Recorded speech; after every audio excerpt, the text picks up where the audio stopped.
Mic দিদি, mic দিদি কি হচ্ছে? এত চেঁচামেচি কিসের? কোথা থেকে আওয়াজ আসছে? বাথরুম থেকে।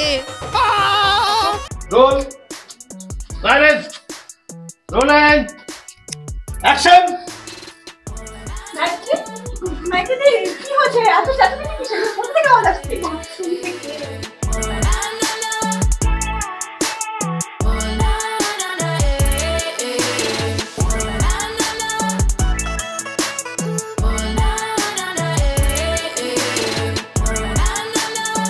কোটের ভেতর যার মুখ চলে আর কোটের বাইরে যার হাত চলে, বুঝতেই পারছেন কার কথা বলছি। যারা টিআরপিতে বেশিরভাগ সময় নিজেদের জায়গা একদম নাম্বার ওয়ানে ধরে রাখে, তারা হচ্ছে স্টার জলসার গীতা এলএলবি। আর এই মুহূর্তে আজকাল ডটনের পক্ষ থেকে আমি স্নিগ্ধা চলে এসেছি গীতা এলএলবির সেটে। দেখাবো ঠিক কি চলছে, আর সেই সঙ্গে গীতা আর স্বস্তিকের অফ স্ক্রিন কেমিস্ট্রিটা ঠিক কতটা জমে উঠেছে সেটাও চলুন জেনে নেওয়া যাক। এখন গীতা স্বস্তিককে আমরা যেভাবে দেখছি, নর্মালি এটা আমরা অফ স্ক্রিনেই দেখতে পাই। অন স্ক্রিন তো একদম একটা ধুমধুমার সবসময় লেগে রয়েছে, আর সেটা বোধহয় দর্শক অত্যন্ত উপভোগ করে বলে টিআরপিতে বরাবর আমরা সেই নজরটা দেখতে পাই। একটু বলো, মানে যখন দর্শকদের থেকে ফিডব্যাকটা আসে গীতা স্বস্তিক হিসেবে, কিরকম লাগে? আরো এক্সাইটমেন্ট বাড়ে, এনার্জি বাড়ে, পজিটিভিটি বাড়ে, কাজ করার জন্য এনকারেজমেন্ট বাড়ে। হ্যাঁ, ভীষণ ভালো লাগে। এটা কার ভালো খারাপ কার লাগে না, যখন ধরো মানে দর্শকদের থেকে গীতা হিসেবে তোমাকে চেনে, মানে হিয়া হিসেবে নয়, যখন গীতা হিসেবে রেকগনাইজ করে সেই মোমেন্টটা। না, আমার তো এখন ওটাই গীতাটাই সব। অর্ধেক লোকে তো হয়তো নামও জানে না, খুব কম। না জানে না বলবো না, কারণ আমাকে আবার অনেকে তারা বলেও চেনে, মানে যেহেতু আগের প্রজেক্টে আমার নাম তারা ছিল, তো কারোর কারোর কাছে তারাও খুব প্রিয়, আর ম্যাক্সিমামটা তো গীতাই। আচ্ছা, আমরা নর্মালি যেভাবে দেখি সেটা হচ্ছে গীতা ভীষণ অ্যাকশন করছে, একদম মুখের উপর কথা বলে দিচ্ছে। তো বাস্তবেও স্বস্তিকে কি মনে হয়, মানে গীতা এরকমই করতে থাকে অলওয়েজ? না না, ও আলাদা, উল্টো।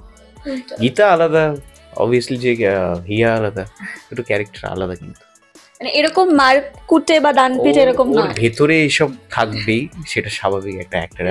আমি যতটুকু জানি যে একটা মানুষের ভেতরে যা যা জিনিস থাকে সেগুলোকে ভোগ করতে হয়, এই সেই কাজ করতে হয়, ওর ভেতরে আছে। বাট অ্যাজ এ হিয়া অন্যরকম। আমরা যেটা নর্মালি দেখি সেটা হচ্ছে এখন যেহেতু সবাই সোশ্যাল মিডিয়াটাকে ভীষণ নিজের করে নিয়েছে এবং নিজের বক্তব্য, নিজের ইমোশন সমস্ত কিছু ওখানেই আমরা দেখতে পাই পোট্রে হয়।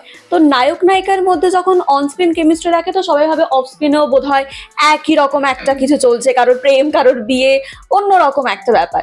তো তোমাদের অফ স্ক্রিন সম্পর্ক নিয়ে একটু দর্শকদের বলো। বলবো, ওই তো আমি আরো প্রেম করছি, হাইলাইট, আমি আরো প্রেম করছি। বলো বলো, তুমি বলো, এগ্রি করো। এই প্রশ্নগুলো কিভাবে? এগুলো খুব বোকা বোকা প্রশ্ন। যদি ওরা ভেবে থাকে যে আমি প্রেম করছি ওর সাথে, সেটা কিন্তু একদিক থেকে ভালো আমার ক্যারেক্টারের জন্য, কারণ ওটা ভালো লাগছে বলেই বলছে প্রেম করছি। কিন্তু এটার সাথে এটার কোনো মিল নেই। হয়তো অনেকে করে, আমি সেটা বলবো না, হয়তো অনেকে রিয়েল লাইফ এক, কিন্তু ম্যাক্সিমাম ক্ষেত্রে সেটা হয় না। আমরা খুব ভালো ফ্রেন্ড, মানে ভালো বন্ধু, হ্যাঁ, আমরা খুব এনজয় করি, মজা করি, দুজন খুনসুটি হয়, কিন্তু বাট এইরকম কোনো নেই বিষয়। আচ্ছা, এখন তো গীতা বিভিন্ন মাধ্যমে আমরা দেখতে পাচ্ছি, যেমন হিন্দি, তেলেগু। তো ফিডব্যাক আসছে তোমার কাছে কিছু? হ্যাঁ, মানে যেহেতু এটা মেন, এটা থেকে হচ্ছে, তাই ভালো তো লাগবেই। আর কিছু বললাম না। তো দর্শকদের কি বলবে বলো, কারণ একদম ধুমধুমার একটা পর্ব হতে চলেছে, আর প্রত্যেকবারই মানে প্রত্যেক দিনই প্রায় কিছু না কিছু টুইস্ট থাকে। কি বলবে দর্শকদের? এটাই বলবো যে টুইস্টটা আমি নিজেই জানতে পারি না, তো আপনারা যখন জানছেন হয়তো তার দুদিন আগে আমি জানতে পারছি, তো এক্সট্রা কিছু আমি আপনাদের বলতে পারবো না। এখন আপাতত আপনারা যতটা জেনেছেন ততটাই হয়েছে, একটু কমেডি হচ্ছে, কিন্তু এখনো কোনো সলিউশন পৌঁছতে পারিনি সলিউশনে।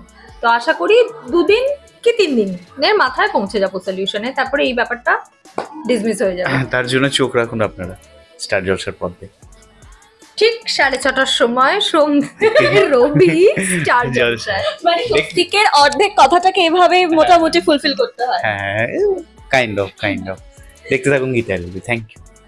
একদম। আর অবশ্যই কিন্তু দেখতে থাকুন আজকাল ডট-ইন, কারণ এরকম আপডেটস এর জন্য আপনাদের অবশ্যই চোখ রাখতে হবে। ক্যামেরায় মধুলিমার সঙ্গে আমি স্নিগ্ধা। সবাই ভালো থাকুন, সুস্থ থাকুন, দেখতে থাকুন আজকাল ডট-ইন। নমস্কার। কেন কি করেছো কৃপু? জড়িয়ে ধরে একটা কি কিস